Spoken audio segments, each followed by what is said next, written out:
talk to me about the Protect Black Art movement. Where did this initiative start from, and what purpose do you hope that it serves? When you speak about Protect Black Art, you're talking about really protect art at its truest form, protect freedom of speech. And we were around, and of course, everyone knows that I'm involved with Young Stoner Life. I'm partners with Young Thug. I'm partners with Gunna and the other 28 people that are currently being held under RICO charge. And I felt like this was 1984, and I was dealing with issues around freedom of speech back then in rap music. I felt like it was 1987 that I was dealing with issues, whether it was too much vulgar, or whether it was this is not good for kids. And I feel like in the 2000s and the late 90s, dealing with police brutality, and we're saying F the police and 911's. I mean, you go down the list of things that, so this is 4 decades, and now I just put a name to it. You know, it's Protect Black Art, protect our rights, protect our freedom of speech, protect creative expression. And I'm not just talking about rap music. I'm talking about in all music. I'm talking about in all arts and forms of entertainment. But funny enough, the only one that's getting prosecuted for freedom of speech and self-expression in entertainment is hip hop. And I think it's unfair, and I think it's racist and motivated by a systemic racist judicial system that constantly goes to take us, not only take us off the street, take us out the street, and sometimes take us out, period. Why do you think oftentimes the hip hop community feels like public enemy number one when it comes to how it's presented in courtrooms? I think because we did it without the judicial system. Remember, our culture was created because they wouldn't let us in. Our clothes were created because they wouldn't let us. They didn't teach us about manufacturing. They didn't teach us about ownership. You know, our music was made because they said, well, you guys, if you can't do this, you don't have the money to learn how to play the piano and hear your instruments and the flutes and the things like this. So we created our own boom bap. You know what I mean? We used trash cans, corners. We used anything we could do. You know, we held our orchestra on the street corner, put a little trash can around and sung on a playground or the park. Our symphony was in the park. So I think these things came out of necessity for us to participate. And you know what kind of people we are. We're creative people. We're hardworking people. And more importantly, we're people that have dealt with so many, things that went against us, that we're built for this too. And so I think there's a lot to say about what the culture has done, a lot to say that we created billionaires and multimillionaires, and some people go to school their whole life and they just end up working for somebody else. You know, in the courtroom, when I was listening to, you know, your testimony, you seemed really exhausted that for 40 years you've been defending the culture. What thoughts were going through your mind, you know, in those line of questions of really addressing the contribution that hip hop does make to the culture and how it's oftentimes perceived illegally? You know what bothered me the most,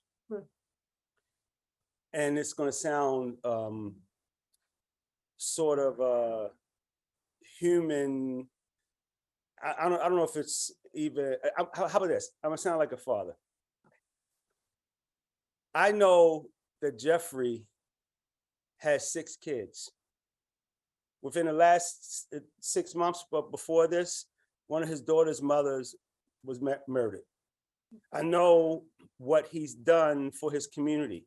I know what the symbol of Young Stoner Life and the record company, and not only him, but Gunna and Key coming out, what it meant, that those were your, I could be more like them than be like somebody I don't know. And so these were the beacon of lights, and he started to build a business and started to buy land, and these were the beacon of lights that were happening. And so I said, you know, as much as the business is there with us, a father can't take care of his children. A mother can't love his son, her son. A brother can't stand next to his sister in times of need. But yet alone, and I'm not talking about whether you're guilty or not guilty. I'm talking about just for bond. To me, I think it begs to differ. You saw a father talking. You didn't see just a businessman, and you saw somebody who they're not going to wear me down. They're not going to take me out. They're not going to put me in a position where I'm not going to speak on it. They're just making me stronger and stronger because I believe we have, with success comes responsibility also. Right. And so that it's my responsibility while I'm breathing to protect Black art and protect all creators around the world. And in that, you were able to say, I'm willing to put everything on the line for this bond. What statement did you want to make with that? I think Thug is more of a friend and a son than he is a business partner. And the Jeffery I know, right? The Jeffery I know would take care of my kids. The Jeffery I know would make sure that my family is taken care of if they're in the same area. The Jeffery I know will make sure that his nieces and nephews and your nieces and nephews had the opportunity to go to school. The Jeffery I know would fund a local football team and a young entrepreneur trying to take kids off the street. The Jeffery I know will build a business and create multi-millionaires. So the Jeffery they're talking about, I just don't know that Jeffery. And all I could do is say, I'm willing to risk everything for the Jeffery that I know. It's interesting to see the tale of two Jeffreys, one that's being told from prosecutors and one that's being told from the community and also the hip hop community. Why do you think there's a discrepancy between that? I think there's two sides to everything. And at the end of the day, because we come from humble beginnings, because we come from places that people might not understand, or we don't, some of us don't have the Harvard degree and the opportunity to go to different things. We have a different come up, and there's a different understanding of what helping the neighborhood is about. There's a different understanding of not just leaving the people, but being amongst the people and having them see your success. But we, the very few who stayed in it, and to try to keep a constant reminder that there is hope, there is opportunity. I am an example. We get prosecuted. They keep bringing up these lyrics, and not one lyric is associated with a particular crime that they talk about, but they're saying that it influences, and this is, well, you said this in the record. And I try to remind people, well, when Johnny Cash said, I killed the man in Reno to watch him die. I shot the sheriff, but I did not shoot the deputy. This ain't the first time, but it's rap music. Wow. And because it's rap music and it was born and bred out of some place that a lot of people don't understand, we're constantly attacked because we're telling our truths, we're telling our stories. What does that say about the state of the culture? I don't think it says anything about the state of the culture. I think what does it say about the state of our judicial system? I think it says what are we doing now? We figured out that it's not a fad. We figured out that we can create billionaires, multi-billionaires, and businesses and be the #1 music in the world. You done beat us up, locked us up, treated us wrong, sent us to the education system for us to be employees, and we told you, hey, maybe that's not the way. So we're gonna be entrepreneurs. Oh, now that you taught us entrepreneurship, now we're mayors and governors and journalists and presidents, and now we're taking over our business. You're going, oh, what the hell is going on? I gotta come up with something. Okay, you know what? We're gonna take a RICO charge at a state level on a group of guys that are showing and loving the community. Gonna put a grocery store and clothing inside of the high school. You don't. These kids, because I was teaching them about the responsibility, and our country constantly reminds us every day how you are Black. You have a permanent tattoo, therefore you will be treated differently in this country. And I'm not gonna, as long as I'm alive, I'm gonna keep protecting Black art and making sure when you are saying racist things, when you are doing racist things, America, I will call you out on it. So who's really on trial? What is really on trial? Are you saying it's bigger than just Gunna? It's bigger than just the 28 co-defendants? If you go around the world, it's not about YSL. It's not about Gunna, Thug. This is about freedom of speech. This is about protecting the very things that have come from blood, sweat, and tears, and other people have went on to build a foundation so we can have a business, and we can do great business. And this is not, I can't isolate it because I lived 40 years of it. I can't, police brutality, we thought we saw the worst of it with Rodney King, but now we know we didn't. We thought we saw the worst of it when they were putting, say, fire on CDs and stuff back in the day, but now they're locking us up because of the very lyrics that 90% of the world loves today.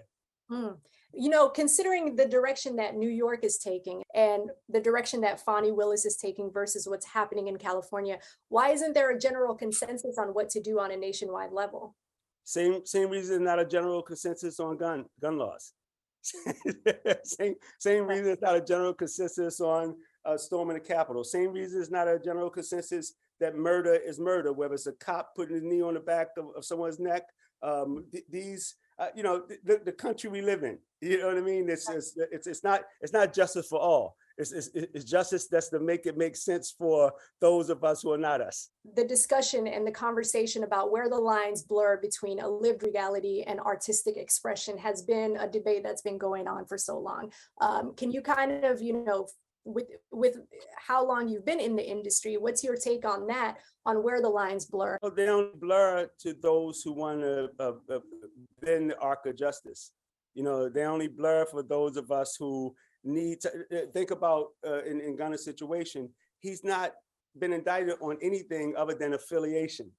I believe we should be tougher on crime in any city that's struggling and the whole nine. But I do believe we should hold the 138 gangs that are really out there doing what's wrong, and not putting innocent people and not giving them a fair trial, actually saying to them, you're guilty before you're even on trial. You know what I mean? So I just think there's so much work to do, and I appreciate that you even bringing light to it. We still have a systemic racist problem here in America. And I think that Protect Black Art is a movement to help get through this side of it, but that we have more things to deal with. And I just want people to continue to sign on to the petition. Appreciate everybody who has done it. And remember, one day you will be questioned. One day you will be questioned, and you will want to have the opportunity to be proven innocent.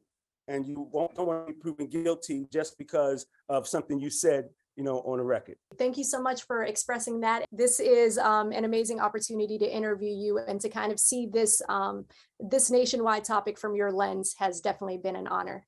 I appreciate it. Thank you for everything.